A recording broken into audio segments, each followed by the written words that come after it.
Live from the WMSV television studios at the College of Mount St. Vincent, this is Channel 8 News.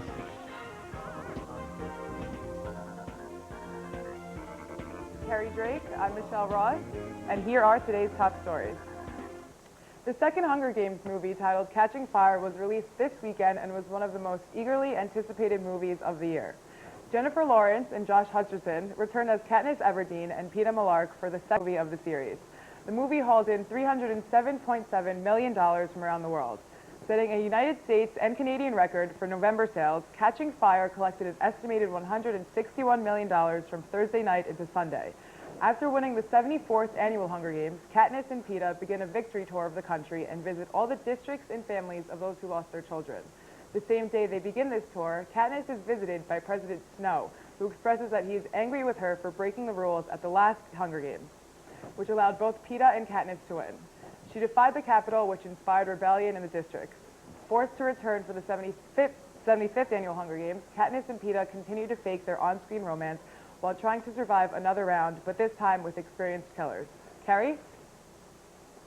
According to the U.S. State Department, North Korea has confirmed to Swedish diplomats that they are holding an American citizen.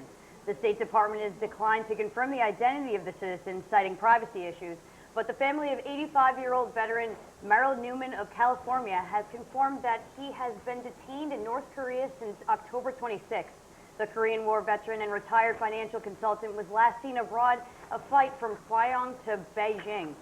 The family has claimed that just minutes before the plane was to depart, Newman was removed from the flight by North Korean authorities.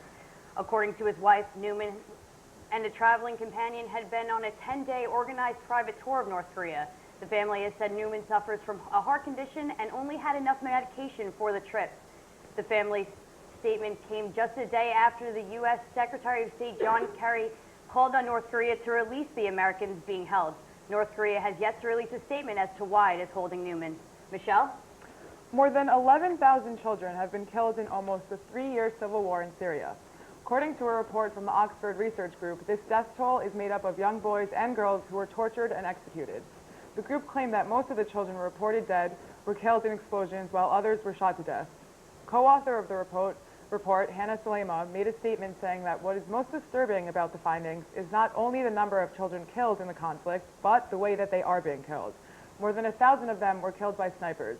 Some 112 children, even infants, were tortured before being killed.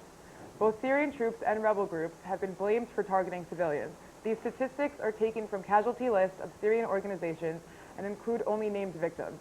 The UN says that more than 2.1 million people have fled Syria since March of 2011. Kerry? A deadly winter storm already stretched from South Carolina to Texas and has promised to create Thanksgiving week travel problems all the way to the Atlantic. At least 2 deaths were blamed on the storm system since late last week, the first being a 4-year-old girl who was killed Friday when the car she was not buckled into slid off the icy US 70 in New Mexico. Then again in Yuba County, California, a 52-year-old passenger in a car died when a tree fell on top of the vehicle. The rain will reach the mid-Atlantic states and parts of the Northeast by Tuesday. Rain, high winds, and possible snow will cause travel delays beginning as early as tomorrow here in the East. Travelers are advised to stay safe as AAA projections predict 43 million Americans will travel 50 miles or more during the Thanksgiving holiday weekend this year. Michelle? Professional skier Lindsey Vonn crashed on Tuesday morning when training for the big downhill of the season this week in Beaver Creek, Colorado. It was unclear if Vonn re-injured her right knee, as she was only seen by her doctor, Bill Starrett, and not admitted to a hospital. But after an MRI, the results have confirmed that she partially tore her ACL. For Vonn, this is another injury that she can add to the list. She stated that she's a little bit reckless and that it's rare to find her afraid to do something. Usually people have to hold her back, and she likes to do things fast. She states how she drives the car too fast and even jet skis too fast, and is pretty fearless all around. Starrett released a statement saying how Lindsey is recovering very quickly from her abrasions to her face and contusions to her shoulder blade. Beyond that, she has a stable knee. With therapy, she is progressing well while not losing any of the strength she worked so hard to achieve. Vonn has decided to sit out of the Colorado event as expected, but hopes to return to the snow in only 2 weeks at the World Cup stop, leaving the Winter Olympics in mind if no further injuries occur in the next 3 months. Kerry? President Obama was present on Wednesday to honor the 50th anniversary of the death of one of his predecessors, alongside former President Bill Clinton and former First Lady and Secretary of State Hillary Clinton. This past Friday marked the anniversary of the assassination of late President John F. Kennedy, as President Obama paid a visit to his grave as well as the eternal flame at Arlington National Cemetery. The visit came the same day that Obama awarded the Presidential Medal of Freedom, an honor that Kennedy established 50 years ago. On Friday, the actual anniversary of the assassination, President Obama met privately with leaders and volunteers from the Peace Corps, an organization Kennedy established in 1961. JFK was remembered at the ceremony as a transcendent leader of a rising nation full of both youth and charisma. Michelle? Now for celebrity news, despite the sex tape and kidnapping scandal that Charlie Sheen may be going through, it has not had a negative effect on his generous donations. Sheen just donated $25,000 this week to the PRETA Foundation, an organization working to help those affected by the typhoon in the Philippines. The money is being used to locate children lost in the typhoon, as well as food for shelters. The organization is also dedicated to protecting children from sex trafficking. Sheen also donated $10,000 on the fight to end epilepsy earlier this month as well. Singer Aaron Carter filed for bankruptcy, claiming to be more than $2 million in debt. The money is mostly taxes owed from when Carter was bringing in money as a teen sensation. Carter's publicist, Steve Onig, told CNN that the bulk of the debt is from over 10 years ago, when he was a minor, not in control of his finances, and that this has happened to many people who have had fame at such an early age. When signing the petition, Carter had just $60 cash in his wallet, $917 in his checking account, and only $5 in his savings. Making only $2,000 a month on his current 75-city tour, Carter is going to have to work extremely hard in order to pay back the major debt. Kerry? Now for an update on the latest drug craze referred to as Molly. Turns out the drug isn't what most of its users think it is. Active users often speak of the purity of taking Molly, but today's Molly is most often not MDMA. According to the U.S. Drug Enforcement Administration, the drug has become a toxic mixture of lab-created chemicals. Someone who buys or takes Molly now is likely to be ingesting dangerous synthetic drugs that have not been tested. The DEA claims that only 13% of the Molly seized in New York State over the last 4 years actually contained MDMA.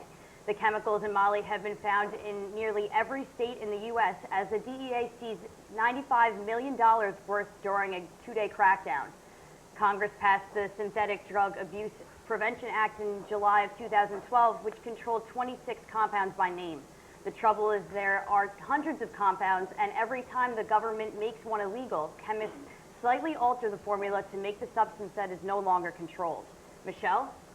Vested Interest in Canines is a company created by animal lover Sandy Marcel, who has dedicated many years to promoting the wellness of animals.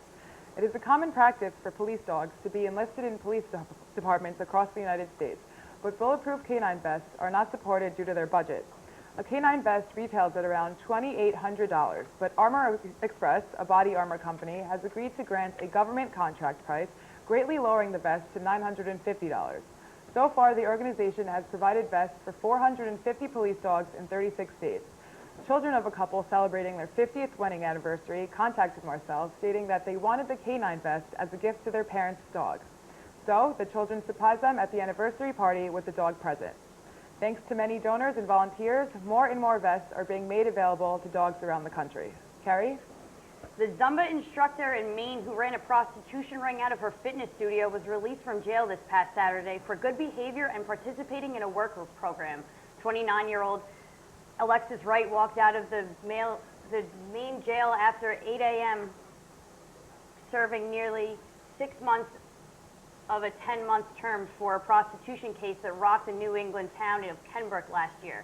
Her client list included accountants, lawyers, and even local TV personality.